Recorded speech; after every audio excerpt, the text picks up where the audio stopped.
ошондой эле жогорку кеңеште да Сирияга барып келгендерди жарандыктан айырыш керек десе, көрсө ал жакта деле кайчы пикирлер бар экен. Алардын арасындагы ошол эле жогорку кеңештин депутаты Жанар Акаевдин пикири боюнча аларды психологиялык жардам көргөзүп, коомчулукка тескерисинче кошуш керек дейт. Анан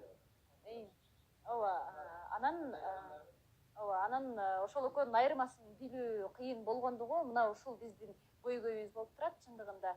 Сиздин кайсыл жакыныңыз кеткен Сирияга жана анын кетип атканда байкагансызбы, байкаган эмессизби, ошондой эле кайтып келдиби, келген жокпу?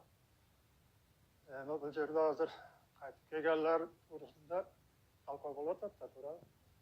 Мени балам кетип кайтып келбеген. 2 айда ошакта каза болгон. 2 ай. Кайсы жылы кеткен? 2013.